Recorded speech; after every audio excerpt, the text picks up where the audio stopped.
We're under invasion from within. No different than a foreign enemy, but more difficult in many ways because they don't wear uniforms. You know, guys, we have probably gone over dozens upon dozens upon dozens of unhinged speeches given by Donald Trump at this point. But the one that we are about to look at, it is the most unhinged and dangerous speeches that he has given of his entire second term. And if you're somebody that doesn't necessarily like to watch his speeches, I definitely don't blame you. But I would highly recommend you try to make it through this one, because I think this gives us a perfect glimpse into how he thinks about the power he has with the United States military. He is literally trying to corrupt what should be a nonpartisan entity that is meant to protect all Americans. And if there's anybody out there that is left trying to say that Donald Trump is not marching us towards a full-blown dictatorship in this country, this speech should put that all to rest. Because he's not talking about fighting enemies abroad. He's talking about going after the enemy from within. Just like he was talking about before he got himself elected for a second time. This is the thing that we were warning about. That Donald Trump would try to use every bit of power at his disposal to go after anybody he perceives as his enemy. And that means if you didn't vote for him, you're on the shit list. Here he is explaining that we are being invaded by the enemy from within. If you guys do appreciate my work and want to support the show, please do remember to subscribe.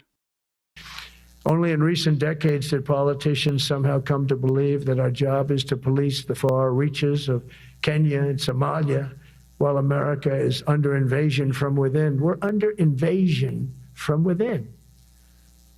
No different than a foreign enemy, but more difficult in many ways because they don't wear uniforms. At least when they're wearing a uniform, you can take them out. These people don't have uniforms. But we are under invasion from within. We're stopping it very quickly. So here you've got the President of the United States vowing to take the entire military and turn it inwards.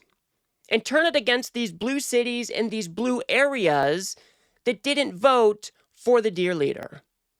That is what he is talking about here. They've been on this path ever since they came back into office. You've got Stephen Miller out there trying to claim that the entire Democratic Party is a terrorist organization, that they should be classified as such and then treated as such. Now you've got the President of the United States where he gathered up generals from all around the world, and he's saying that we actually need to turn the full force of the military inward against those I perceive as my enemies. He goes on to say that we're going to go ahead and take control of these blue cities. But it seems that the ones that are run by the radical left Democrats, what they've done to San Francisco, Chicago, New York, Los Angeles, they're very unsafe places. And we're going to straighten them out one by one. And this is going to be a major part for some of the people in this room. That's a war, too. It's a war from within. Controlling the physical territory of our border is essential to national security. We can't let these people in.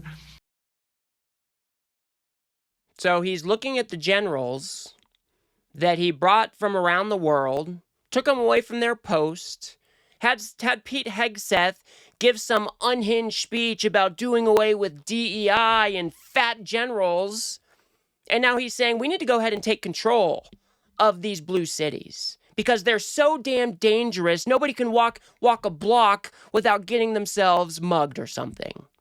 That is the fantasy that he wants you to buy into. But these cities are overwhelmingly safe.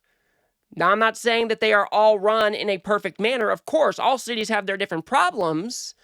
But to think that they are war-ravaged, that there is chaos like nobody's ever seen before, it is all just a load of shit. This is a wannabe authoritarian making up stories to snatch more power. I mean, we have seen this over and over and over again throughout history. This is a tried and true tactic straight out of the authoritarian playbook. And we have to stand up and push back against this shit. The United States military is not supposed to be used for domestic law enforcement. We have the Posse Comitatus Act that prevents the military for being used for those purposes. And now you've got the President of the United States coming in saying, I don't give a shit about any of that. We need to go after these blue cities and these blue areas. We need to take them under our control with the United States military. He then goes on to say that, well, maybe we'll just use these blue cities as training grounds. We should use some of these dangerous cities as training grounds for our military, National Guard, but military.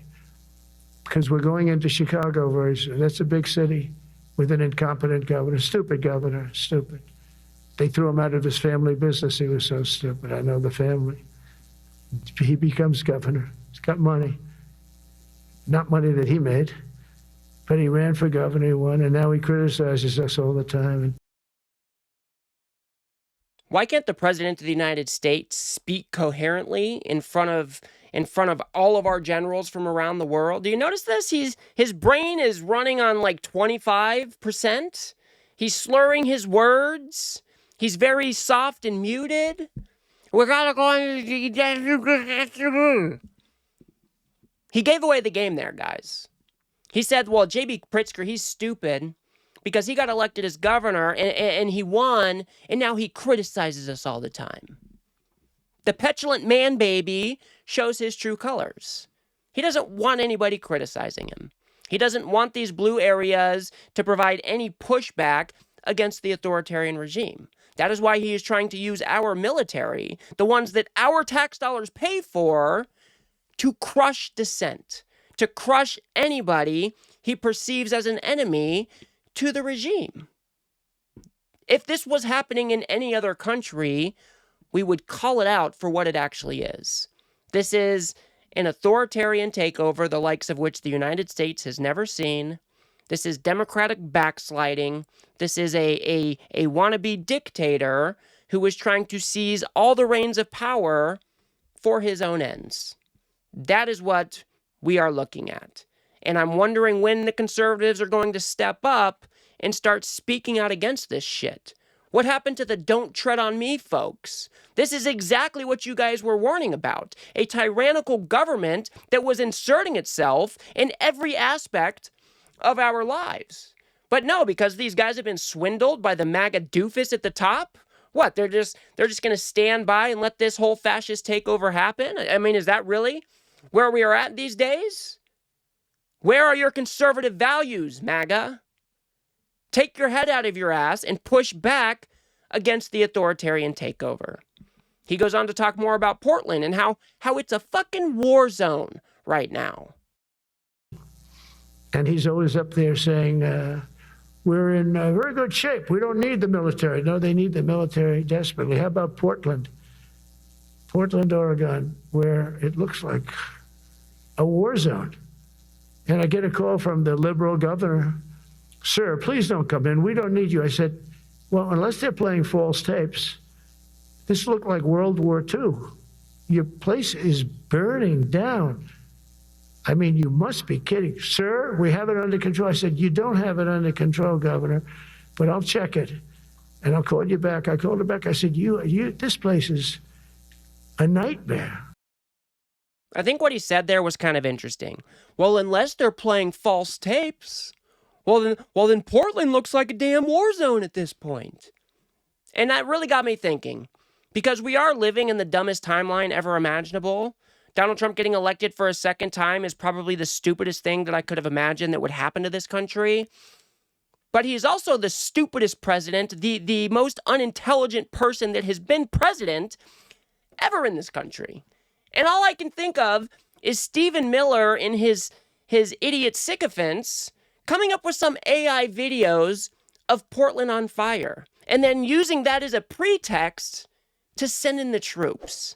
I mean, it is like the most obvious thing that could happen in this administration because they don't care about the truth. They are not coordinating with anybody actually on the ground. And instead, Donald Trump sees something on Fox News. Somebody passes him the phone in the Oval Office and he sees a little bit of smoke in Portland. And then all of a sudden, well, we got to deploy the troops, guys. We got to deploy the troops. I wouldn't put it past this administration at all that they are looking up. They could be looking at videos that were from back in 2020 to try to use it as a pretext to use the military now. Just gonna have to wait and see what it actually ends up being. But this is not what is happening in Portland. There is not a war zone. The riots are not even happening. The protests aren't even out of control. Nobody's getting it's all a farce. It is all fake. It is all a conspiracy. So Donald Trump can seize more power in this country. That is what this is all about. He then goes on to say that we're going to be using our military to quell disturbances by the so-called enemy from within. We're making it very hard. Oh, and we haven't even started yet. Last month, I signed an executive order to provide training for quick reaction force that can help quell civil disturbances. This is going to be a big thing for the people in this room because it's the enemy from within, and we have to handle it before it gets out of control. It won't get out of control. Once you're involved at all, they all joke. They say, oh, this is not good. Just want to remind everybody, he gathered up all the generals from around the world. He pulled them from their post. They gave a stupid speech by Pete Hegseth.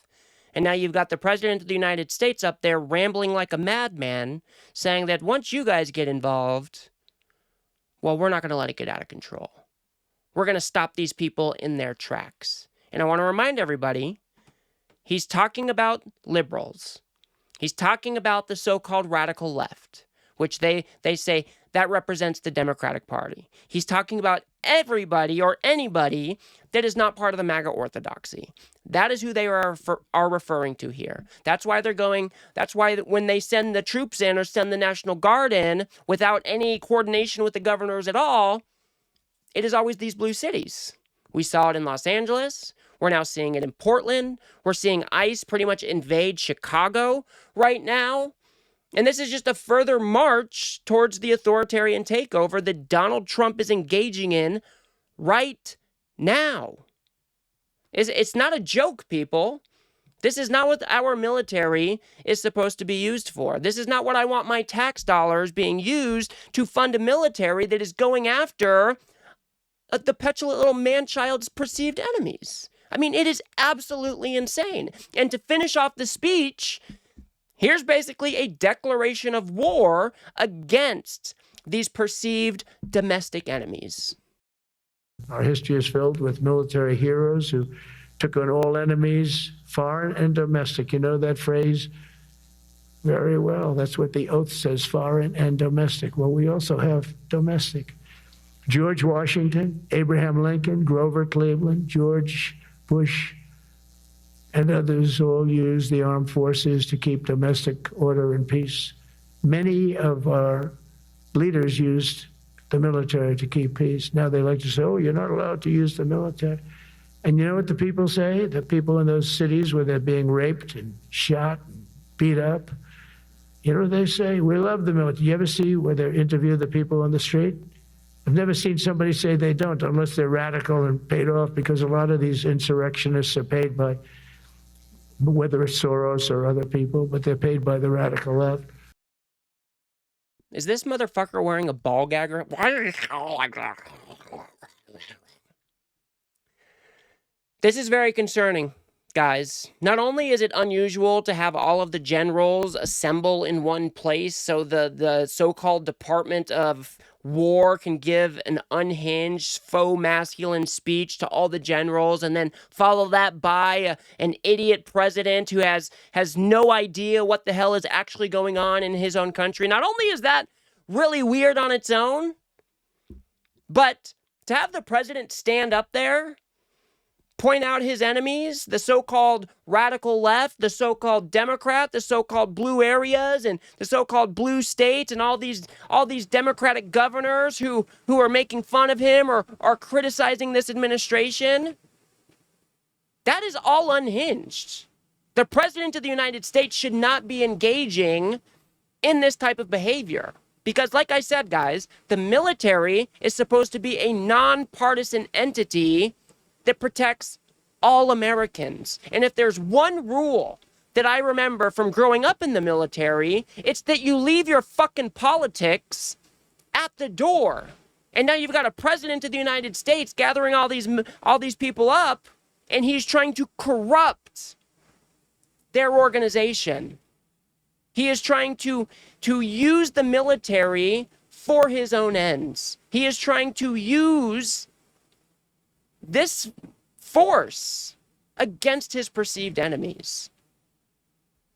It is absolutely insane. It should be concerning to every single American out there. And even if you are in the MAGA movement, you guys are not safe.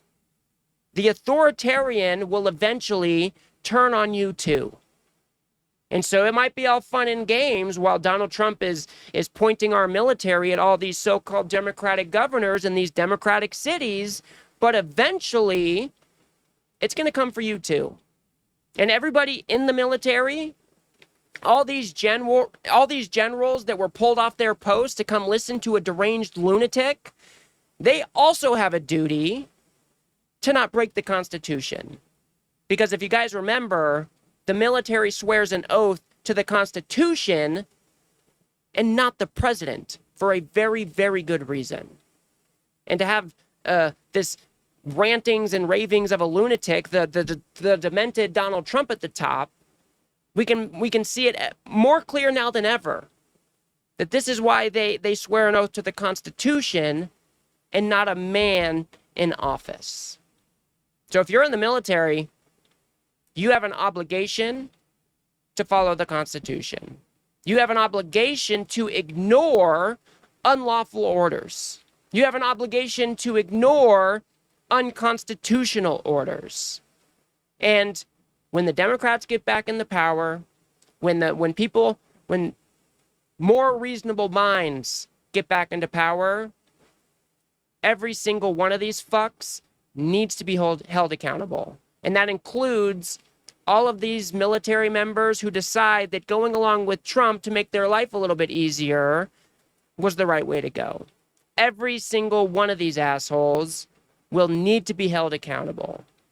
So I will leave it there for now, guys. Just another unhinged rant. One of the probably the dangerous rant given by this dumbass of a president, where he is literally trying to corrupt the military and use it to go after his enemies. We'll probably do a follow-up video because, like I said, his brain was running on 25%. He was very soft-spoken. He couldn't get his words out. He was slurring all the time. So we're going to look at maybe some clips from that angle as well. But I'll leave it there for now, guys. If you guys got anything out of this video, please do remember to smash that like button and subscribe. Maybe share with a friend or two. I'd very much appreciate that. We've got to build something here on the left that pushes back against this MAGA media machine that just launders all of this insane shit for Donald Trump and his administration day in and day out. So if you do like what I do here, please do remember to smash that subscribe button. Of course, that is free. If you guys want to go a step above and beyond that, you can help me produce these videos by becoming a member right here on YouTube for as little as $3 a month. Or you can jump over to politiscape.substack.com where you can have my content delivered directly to your inbox every single day without the doom scrolling and without those algorithms. So until next one, guys, take care of yourselves, be safe, be peaceful, and I'll see you on the next one.